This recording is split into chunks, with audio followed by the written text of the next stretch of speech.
Can everyone hear me? Yeah, awesome. All right, if you got little kids around, probably now's a good time to either turn off the volume or go someplace else. So recently, I was cleaning out my garage and I found a box of these books. Right, my first collection of poetry that was published by Green Bean Press in I think 2002, 2003 somewhere. So if anyone wants a free copy of this book, just shoot me an email, shoot me a message, send me a couple of bucks, and I'll mail it to you. So I'm going to start with this. It's I believe this was originally published in Staple Gun way back when, um, and it's called "Not an Ordinary Pillow." My best friend in high school fucked a pillow and told me about it.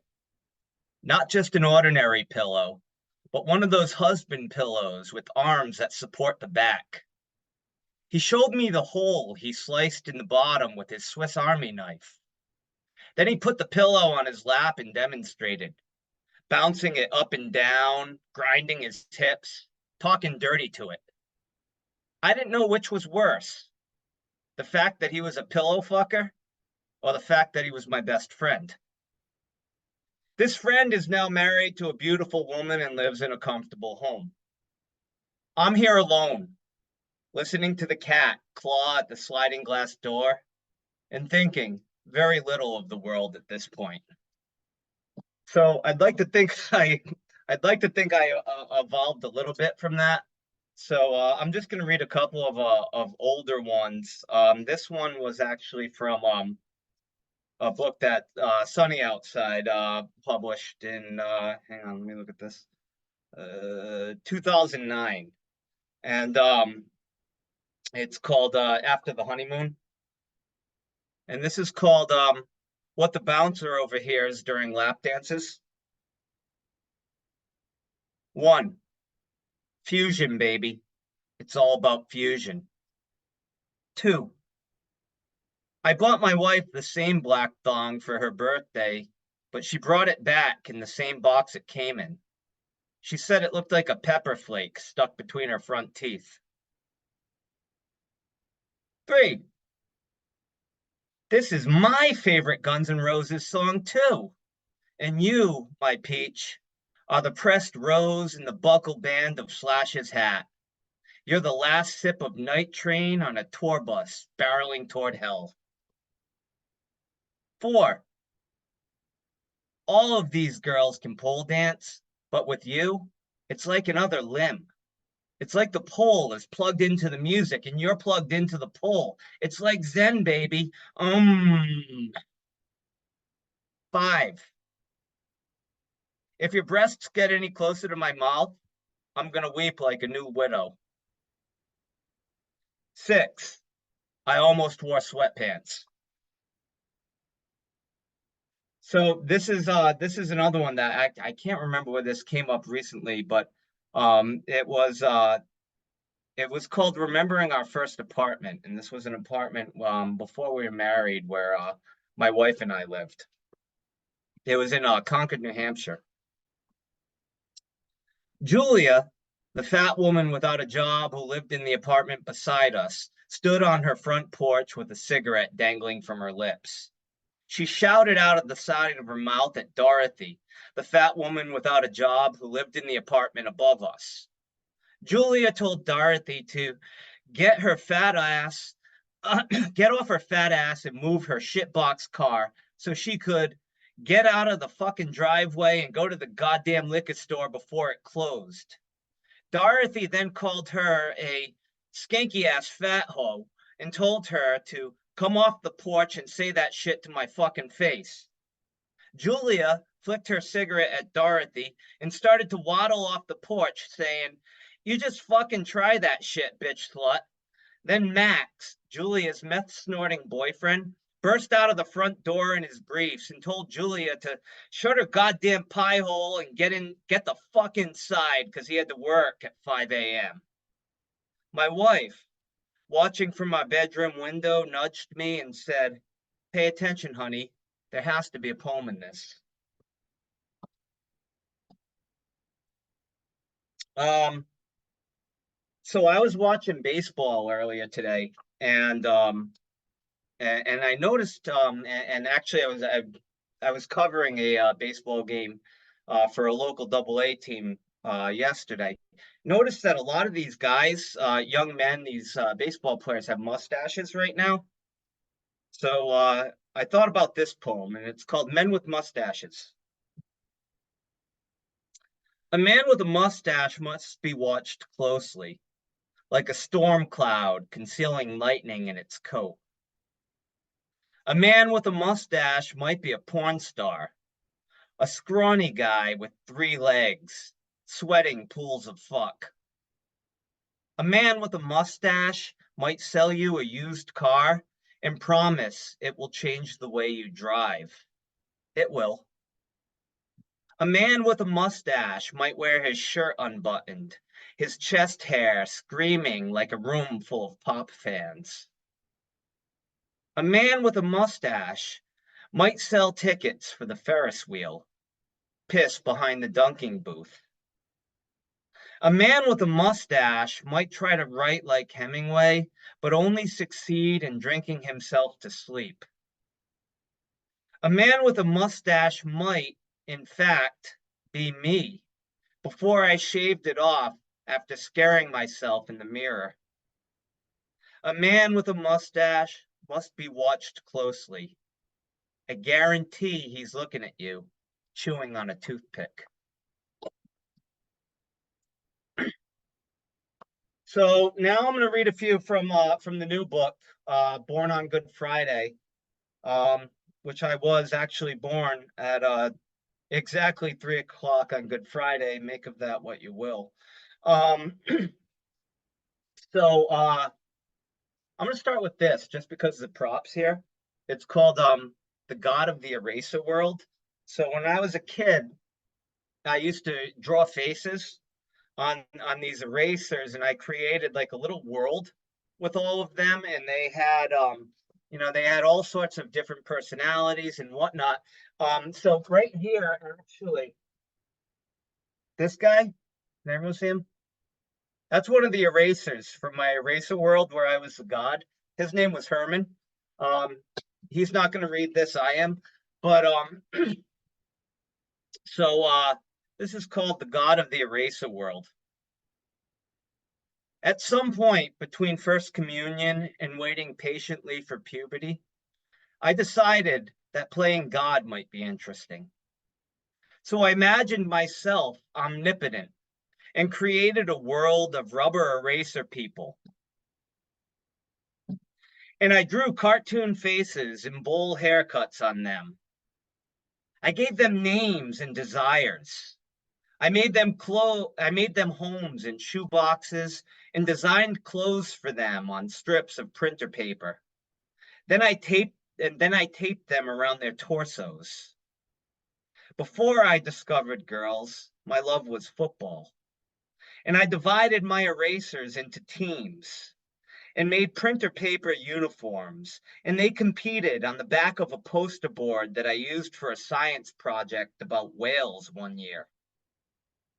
I lived inside my eraser world for years, alone, controlling each decision in their inanimate days that always ended in either victory or defeat, their fates decided by my gentle God's hand. But sometimes I had to go Old Testament, close fisted on their sad, flat eraser asses.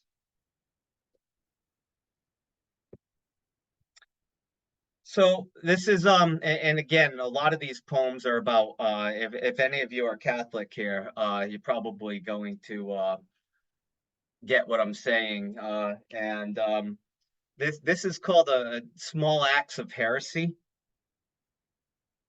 Um, Actually happened. Not that that really matters, but it did. Um,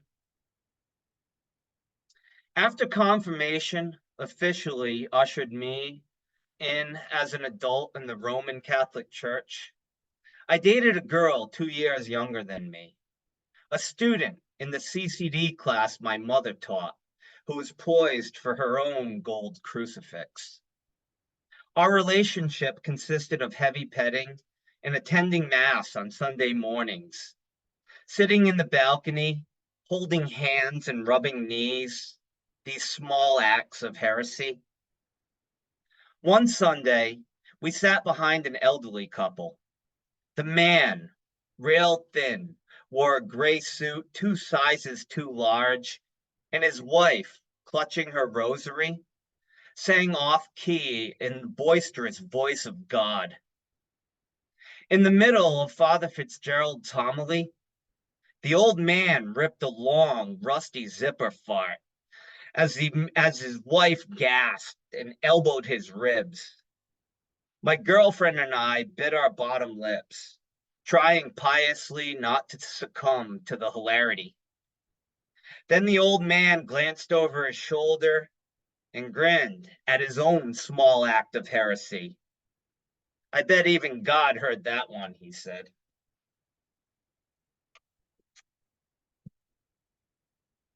So just a couple more here. So this actually never occurred to me till until about 10, maybe a decade after high school. I dated a girl in high school, and she insisted that we watch the movie Dirty Dancing anytime we fooled around. So it would be on in the background, and then finally, I think I connected the dots. I'm a slow learner, but this is called Patrick Swayze and Me. Young and in love, we spooned in the late afternoon, our limbs tangled on the couch in her mom's house. Constellations of acne peppered my face, sweat from wrestling practice soaking my Guns N' Roses t-shirt. As my left hand inchwormed toward her breasts, she insisted we play Dirty Dancing on the VCR so she could watch a lithe, shirtless Patrick Swayze ooze sex and sway his hulky hips to 50s tunes. My girlfriend cooed when I blew into her ear, but it took me years to realize the sweaty hands moving across her flesh weren't mine.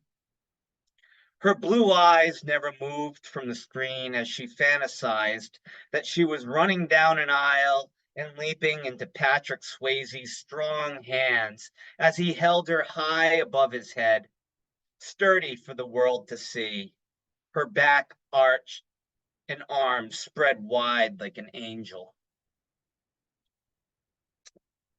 So this one's maybe a little darker. Two more, and then I'll get out of here. Um, so I had a fake ID in high school, and it wasn't a good fake ID. I stood in front of a poster board, and someone took actually a Polaroid of me with the name Nathan J. Deere, like printed on a New Jersey license plate. So this is about my fake ID. It's called Nathan J. Deere Buys the Beer. A mouth-breathing, middle-aged man with tufts of black hair on his knuckles told me to stand still and lift my chin as he snapped the Polaroid picture of my acne-splattered face, my head framed by a box in the left corner of the poster board background of a New Jersey driver's license. Once laminated, I became Nathan J. Deere of Tom's River, a 23-year-old drifter with no backstory or arrests on his record. While he approached the liquor store register, Nathan J. Deere, unlike me, sprayed confidence like a thin mist at low tide. Nathan J. Deere then grinned at the cashier and placed the case of beer on the counter, flashing his license without being asked. My friends waited in Rob's car, parked behind the liquor store as I carried the beer to the trunk, and then we drank it on the train tracks and spiked the cans and spit at the half moon. I got drunk and cried about my ex-girlfriend and wished on a shooting star that I wasn't me. Um, Two more, one quick one, both of them actually quick. Wait, yeah, oh God, my wife's still here. Um, she knows about this anyway. Um, I shit my pants while doing yoga. It started off with the best of intentions. I borrowed my wife's pink yoga mat and set out to discover self and serenity and shrink my middle aged belly after conceding another notch to my black belt. So I streamed a video of a trim Zen man my age leading a class from a black mat in front of a waterfall. He encouraged me to breathe through my beer gut and focus on the energy in my third eye chakra. Soon, my pulse mimicked the rhythm of a slow drip as I sat in a half lotus position and raised my arms above my head to salute the sun. Then I bent forward from the waist and shit my pants in the process. Far from the path to self-actualization, I screamed, "Oh God, no!" Then ran upstairs into the shower. After a change of clothes, I hopped into my car and drove to the bar, where I ordered a draft beer and some buffalo wings, certain that things couldn't get any worse until my wife sent me a text and asked if I'd seen her pink yoga mat anywhere in the house. So this is the last one. It's actually a prose poem. It is for a friend of mine who he passed away of pancreatic cancer a couple of years ago, and we're just a couple of weeks after the anniversary of his death. And it goes back to my baseball obsession as well. The old zip, and it's from my cousin Jamie. Bill was Jamie's husband. Is Bill and I tossed the baseball in the backyard on a humid summer day.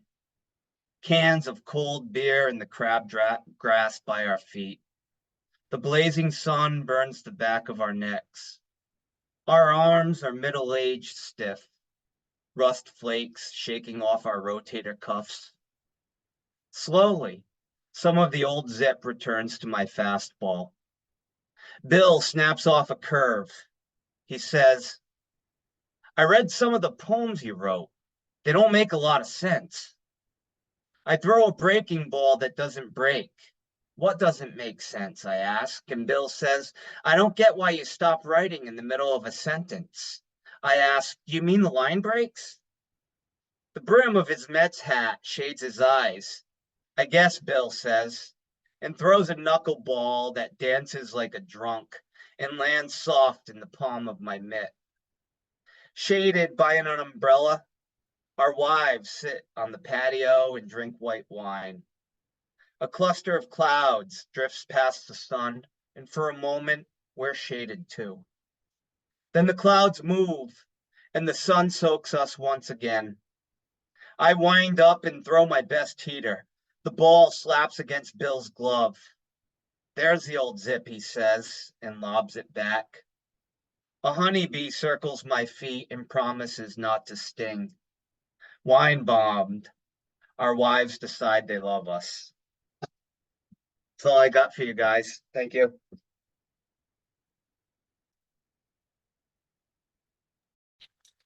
Let's hear it for Nate.